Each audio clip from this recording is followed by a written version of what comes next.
Hey guys, welcome back to Let's Play Shadow Hearts Covenant. Last time we made our way at long last, after doing a bunch of side content, we made it into the Gallery of the Dead, which I don't think they ever actually announced, but if you go on your save menu, that's what it says. I'm not going there because there are spoilers from my endgame file, so I'm not going to show you that, but it is indeed called the Gallery of the Dead, and we do indeed have a map for this place. Also, Yuri has a lantern. I would presume this is the same lantern we got earlier in the game, and it's a good example of us actually having something that we got for one particular quest or one part of a dungeon and actually using it later down the line, which is rather rare for an RPG. Looks like this is as far as we go. We've been in here 2 seconds. Open it with the lever. Look, they got the same symbol on it. It's not a symbol. It's perfectly good acrylic. Cyrillic? It's a Russian character. But the thing is, a character is a symbol. All letters are symbols. Emoticons are symbols. Everything is a frickin' symbol. By definition, I think a symbol is just something that represents something else. So any form of language that has a written component is composed of symbols. Not very scholarly, are you? And there's that one is read as de, apparently. Now, here's an interesting note. Yuri is half Russian.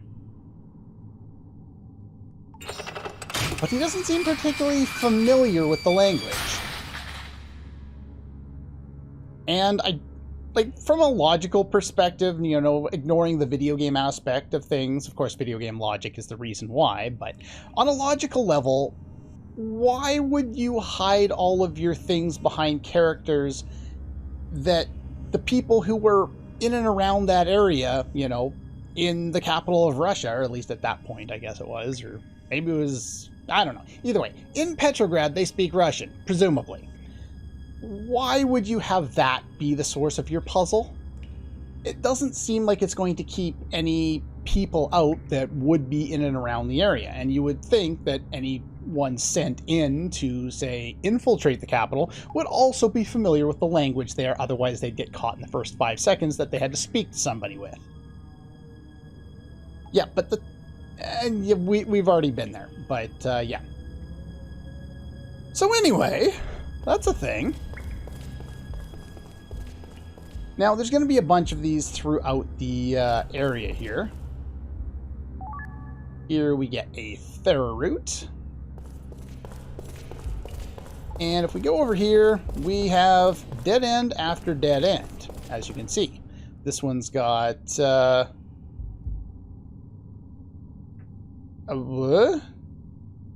doesn't have a reading.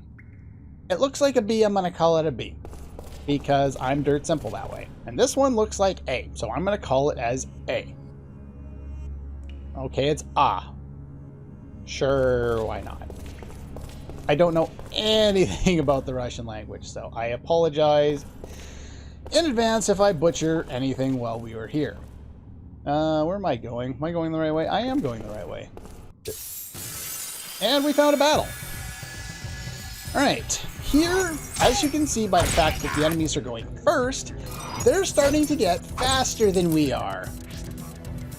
This is the party that I went with here. What I'm going to do is I'm going to combo onto Anastasia and resist. Ow!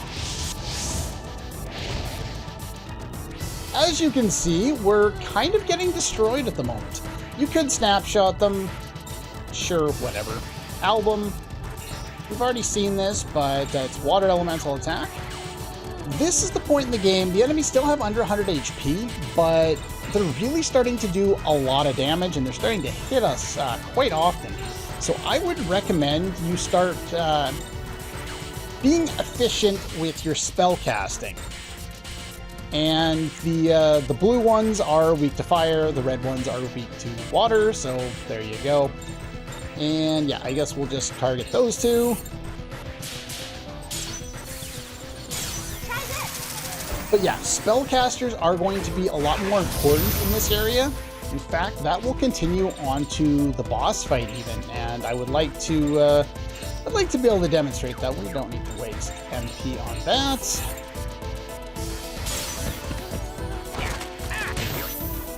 Go. Karen might not be a terrible idea in this area just because she happens to be fire elemental. Grand Papillon. He's pretty powerful. We use him to destroy pretty much whatever we want. We can't target 2, unfortunately.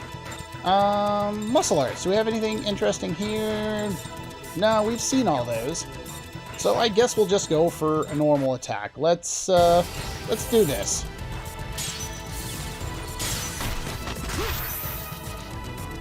Easy enough. And let's see here. Let's go after that one since we have Anastasia to take care of the fire elemental.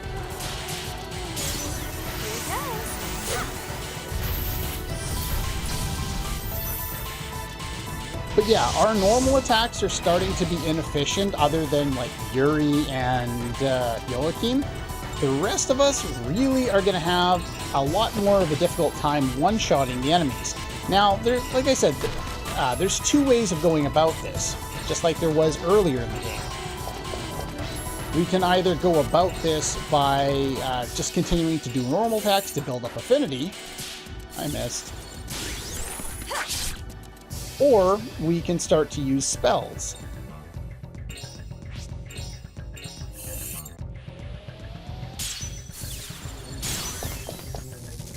And if we decide to use spells, we'll get less turns in, build up less affinity, but we'll be able to take care of the enemies a lot faster.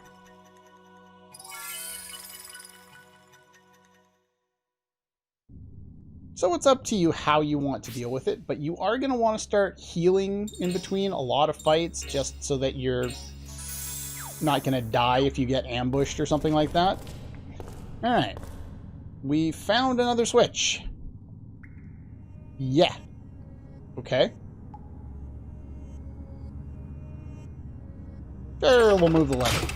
You don't have to worry about there being a puzzle here. As long as you run into one of these, you just flick it the first time. You only need to hit any of them once, and then we move on. Alright, there should be an item back here. Lottery ticket. We will take that. And we will move on up this way. And I want to go over to this side. And walk right by that. That's what I did in my test run. I got through this whole area. I was like, there's supposed to be a wolf bout here. My map says there's a wolf bout here. Where the hell is it? Actually, the map didn't say. You may note that I've got it written on there. But yeah, the guide that I was following said that there was one here, and I was like, I can't find it. I don't know what you're talking about. Anyway, let's go down here. Luckily, even the in-game minimap gives us a good idea of what we're dealing with here.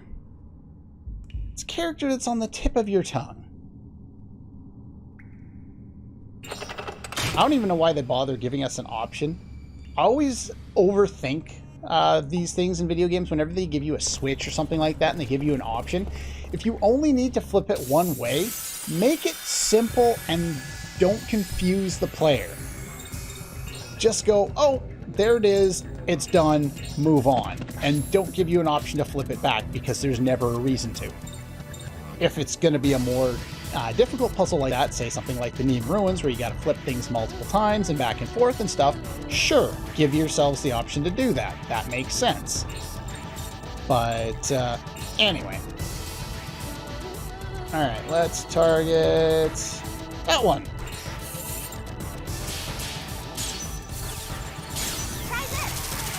See, depending on the alignment of the enemies, you can just nuke everyone right off the bat, or you can drag it out. It's probably more beneficial to drag things out if you want higher affinity, but doing it this way gives you additional experience and, in this case, cash. because it's going to be a lot easier to get, 2 or 3 hits perfect as opposed to, 10 or 12. So we got that. Let's go up here. Get stuck on the wall because Yuri's smart. Go all the way up into the corner here. And let's have a meeting.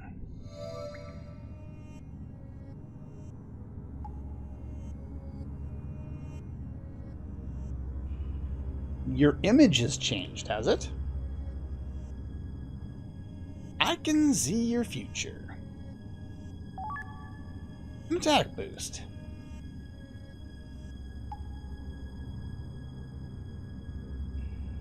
Now it's really flowing. Okay then. Sounds a little short.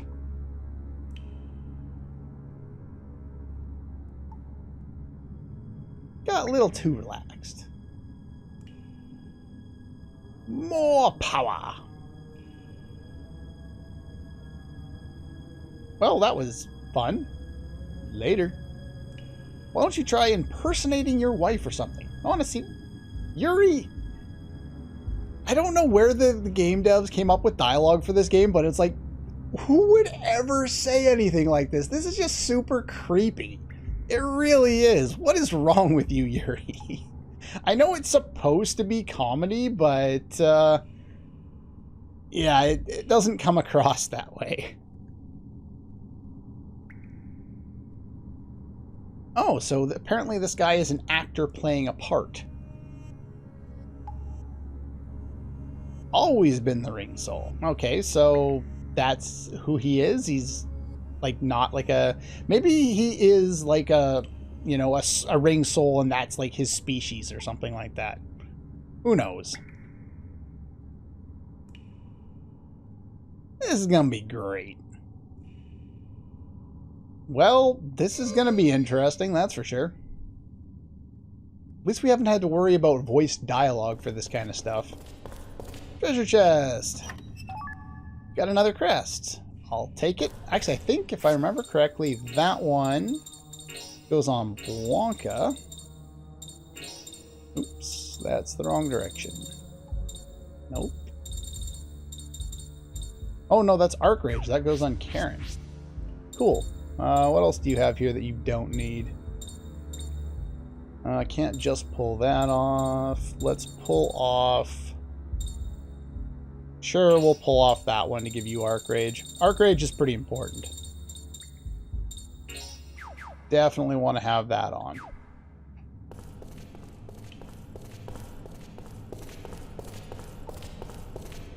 Alright.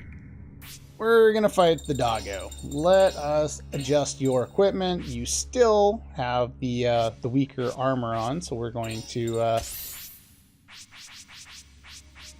steal somebody else's armor for this. And what do I have listed here that we need to protect against? We need a Zodiac bracelet, which somebody else is equipping. Zodiac bracelet. I can't remember if I want to protect against paralysis or petrification, but this does both, so that's good. And we'll give you a face guard too. Nope. There we go. And that should be good right there. I don't think we need anything. Oh, we want to lower special attack.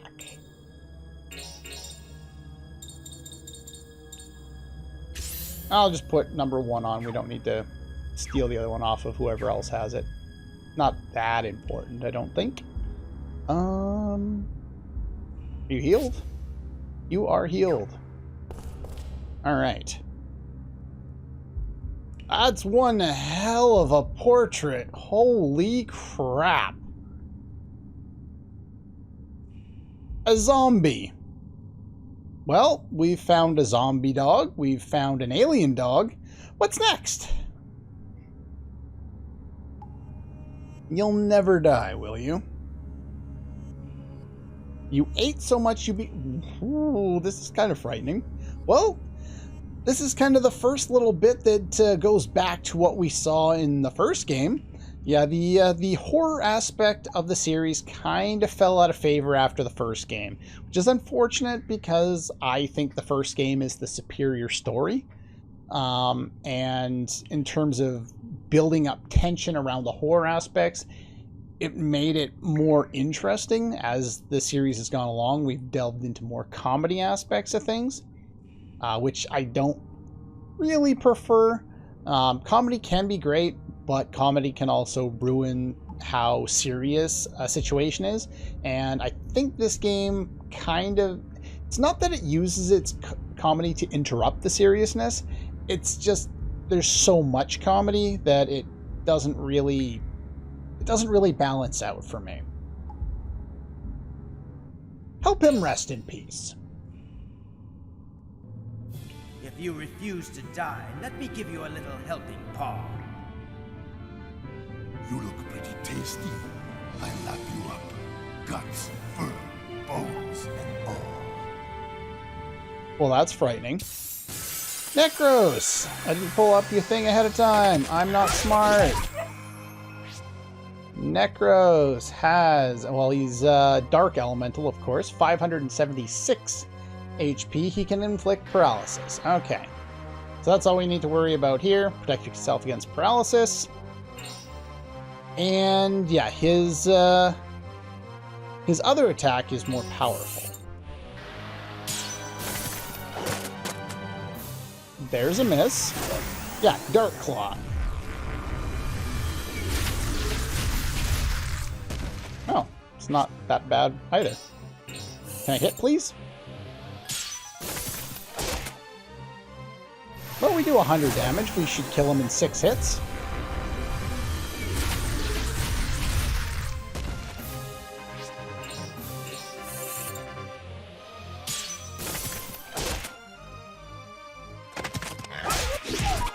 Okay, his normal attack does more damage. Okay.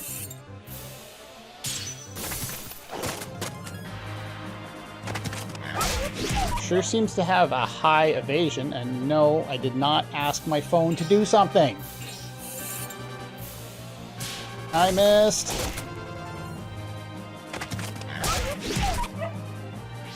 Okay, we're gonna do that healing thing now.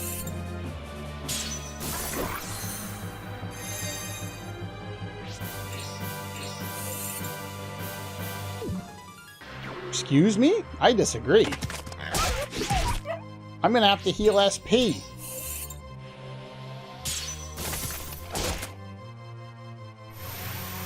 Why do I have to heal SP?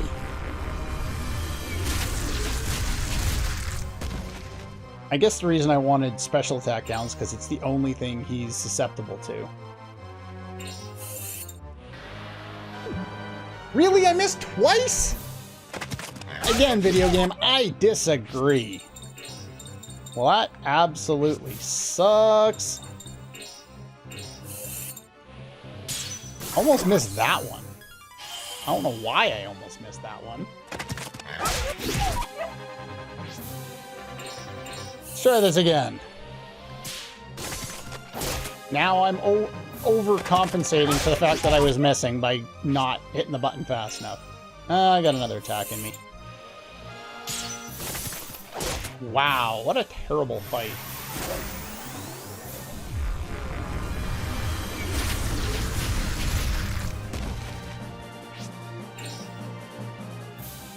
If I miss, I'm dead. I almost missed.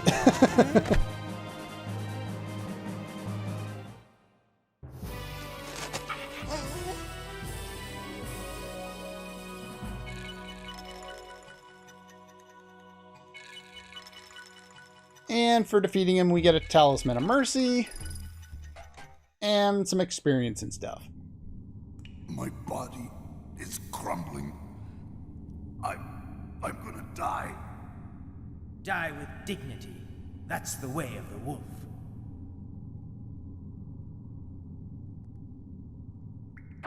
And that one just fades away. And for doing this, we get Comeback, a new ability for Blanca. Let's heal him up here. Who's got Cure? And let's check that out real quick. If I remember, that's actually pretty decent. Restores all HP to an unconscious ally, and it's relatively easy to perform, as you can see there. So it's a full heal. That's pretty effective. Apparently, Blanca is very required in the hard mod. There's actually a hard mod for this game. There's hard mods for lots of games out there, but yeah, removes all status, restores HP, full revive, and I believe his last one is also a healing-based ability as opposed to any something offensive or something like that. Anyway. Now that we have that, let us move on. Now we can go up here. And in this corner, we get the Magician card. And this gate would have been closed earlier if we didn't hit one of the switches. As long as you just follow along and always hit the switches as you find them, you should be fine.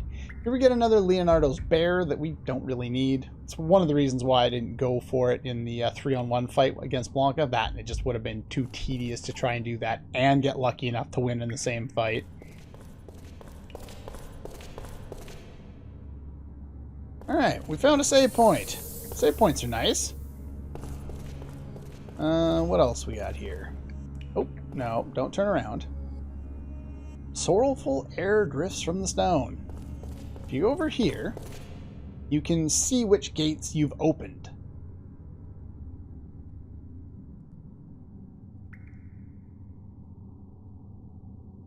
Red lights are gates that are already open. So we basically have to open all of them in order to proceed there. Now next, what we want to do is we want to go on up here.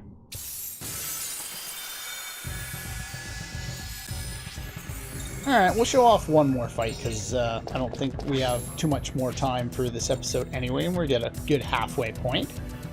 Let's see. Even though Joachim is very physical-based, his magic stats actually pretty good, and it's even better in this particular situation because he's in Grand Papillon form.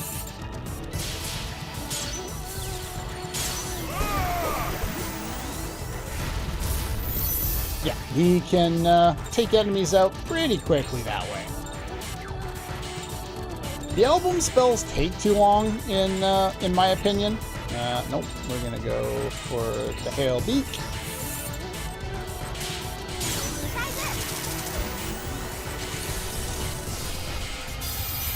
There we go.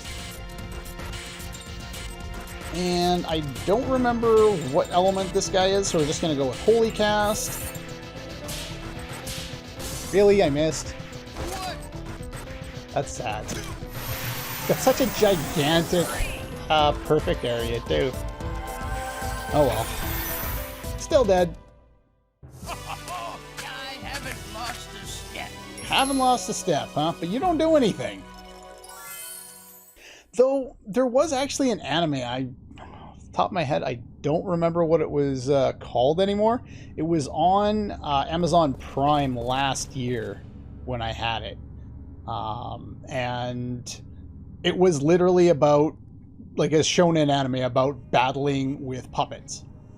And that seems like it's a bad idea and it wouldn't be interesting, but it actually wasn't terrible. It was nothing outstanding, but it was actually decent enough that I was interested in finishing the series. So that's a thing. So we're going to go over this again. Let's try moving it. Now, we already saw where that one was. I think that one was down below. But we don't want to retrace our steps yet. And if we go over here, it's a door that's locked. There's an eerie presence coming from the door. Somebody's ghostly regrets are keeping it sealed tight. Probably one of the Russian nobles. Oh, I'm sure there's probably tons of them locked up here, because why not? So yeah, we can't get directly in. We need to do more of the gates and find a switch or a key or something like that. Anyway, that's pretty much all the time we have for today. Next time, we will finish through the rest of the Gallery of the Dead and pick up some nice stuff along the way. and then finally try and break into the palace. All for this one, and I'll see you guys next time.